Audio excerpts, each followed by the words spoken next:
บางครั้งชีวิตเฮาก็บ่ได้เป็นไปตามที่เฮาหวังค่อยยิ้มให้กับคนอื่นได้แต่ก็บอกตัวเองบ่ได้ว่าเมื่อยแล้วภาระหน้าที่หลายอย่างการต้องแข่งขันกับคนอื่นตลอดเวลา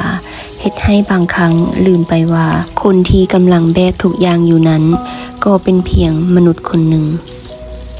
บางเทื่อความผิดหวังบ่ได้เจ็บเพราะคนอื่นแต่เจ็บเพราะเฮาคาดหวังกับตัวเองหลายเกินไปอยากเฮ็ดให้ทุกอย่างดีจนลืมหักหัวใจของตัวเอง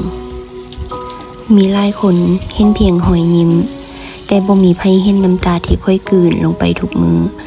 มีหลายคนบอกว่าเจ้าเก่งแต่บ่มีไผรู้ว่าบางมื้อค่อยเพียงแต่กำลังฟื้นให้ตัวเองลุกขึ้นมาใช้ชีวิตต่อภาระหน้าที่ความรับผิดชอบความคาดหวังความฝันทุกอย่างคือกับอยู่ถึงบ่าของเฮาบางครั้งค่อยอยากมีคนมาถามเพียงคำว่าจะไหวบ่แม่นเพราะอยากให้ไผมาแก้ไขปัญหาให้แต่เพราะบางครั้งความเข้าใจก็เป็นยาวิเศษที่รักษาหัวใจได้ดีที่สุดแต่ชีวิตก็สอนให้ค่อยรู้ว่าบางเส้นทางต้องย่างคนเดียวบางความเจ็บปวดต้องเห็นหูที่จะรับมันคนเดียวและบางความสำเร็จก็จะมาฮอดก็ต่อเมื่อเฮาบ่ยอมแพ้ต่อมือที่ยากที่สุดแต่ค่อยยังเชื่อว่าบ่มีพายุใดที่จะอยู่กับเฮาตลอดไปและบ่มีความมืดใดที่จะมืดตลอดคืนความเจ็บปวดก็เช่นเดียวกันมันจะบ่อยู่กับเฮาไปตลอดชีวิตจากหลายๆเรื่องที่เข้ามาในชีวิตเฮ็ดให้ค่อยได้รู้จักความโดดเดี่ยวได้ดีมันบ่แม่นการอยู่คนเดียวแต่มันคือการมีคนหลายคนอยู่อ้อมข้างเฮาแต่บ่มีไผเห็นว่าข้างในหัวใจของเฮากำลังแตกสลายมีหลายครั้งที่ค่อยอยากยอมแพ้อยากวางทุกอย่างลงอยากหนีไปบ่อนที่บ่มีไผรู้จักอยากหยุดคิดอยากหยุดรู้สึกแต่ทุกครั้งค่อยก็เลือกที่จะลุกขึ้นบ่แม่นเพราะค่อยเข้มแข็งกว่าไผแต่เพียงเพราะค่อยบ่อยากให้ความเมื่อย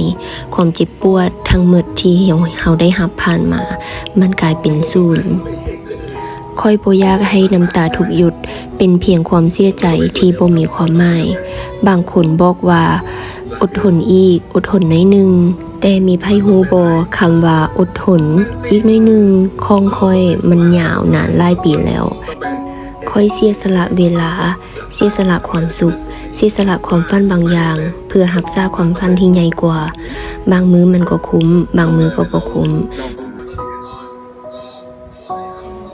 แต่ชีวิตก็บ่เคยสัญญาว่าคนที่พยายามที่สุดจะได้รับผลตอบแทนไวที่สุดมื้อนี้ค่อยได้อนุญาตให้ตัวเองเศร้าอนุญาตให้ตัวเองได้ให้อนุญาตให้ตัวเองได้ยอมรับว่าค่อยเป็นเพียงมนุษย์คนหนึ่งแต่เมื่อน้ำตาแห้งค่อยจะลุกขึ้นอีกครั้งจะเก็บเอาหัวใจที่แตกสลายเป็นสิ้นๆกลับมาประกอบใหม่เพราะค่อยรู้ดีว่าบ่มีไผดูแลความฝันของค่อยได้ดีเท่ากับตัวของค่อยเอง